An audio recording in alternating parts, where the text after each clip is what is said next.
Darren says something, but you don't catch it as you begin approaching it. I'll say what that thing is when we move back to the other thing. As you look in the mirror... Probably something insulting, like, oh, you stupid fucking idiot. No.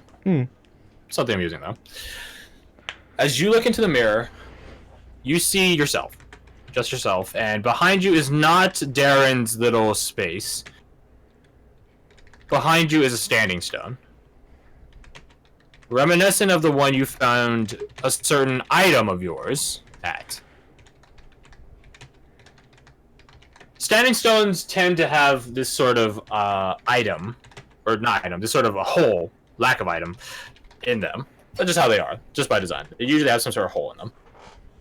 And you can see just barely at the top of this vanity mirror, it goes up tall, probably like 8 feet.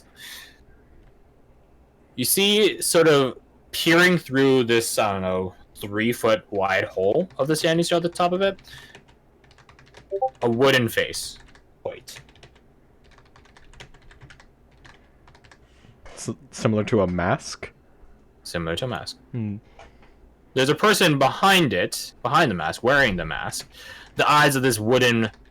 When I say wooden, I mean it's like a rough wooden. Right, like it's not like been carved to perfection. It's kind of sanded, thing. but it's not polished or laminated, anything like that. Right. The eyes of this mask glow yellow. And the being wearing the mask is just a silhouette. This sort of shrouded in darkness figure. I cannot spell the word silhouette, apparently. Sorry, continue. Silhouette. Yeah. And they're sort of perched, like sort of as if they're like a kid jumping through a hole at a point, like a slide or something. It's sort of like that. They're just sort of shot out, and their arms are just sort of cradled, or their hand is cradled on their hands and arms. And they just sort of staring down at you. I just like look at them and like tilt my head to the side. The being undoes like one of the hands at its cradle and does a little twiddling high, and then the entire vision behind you dissipates, and now it's a normal mirror basically. So yeah, what's up? Let's move you back then, huh? Alright, so as Sandra begins approaching the... you see Darren just sort of... He's like putting some like tools back into where they have to be, you know, sort of drawers and slots and stuff like that. And he notes that Sandra's going over, and he just... I can't wait for the cleanup this time. And Sandra, you look in the mirror and you see what you see. How long does that last?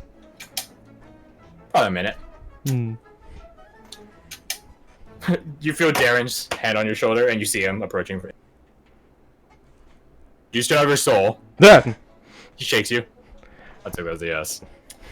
How many fingers am I holding up? And he's holding up 2 fingers. Can I see his other hand as well on my shoulder? I just want to see if he's gonna pull the stupid trick of he holds up 1 finger that I can't see out of sight.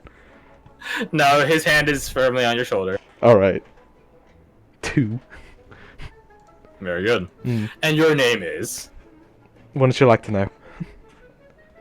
Close enough. It's not on me, I'm not traveling with you.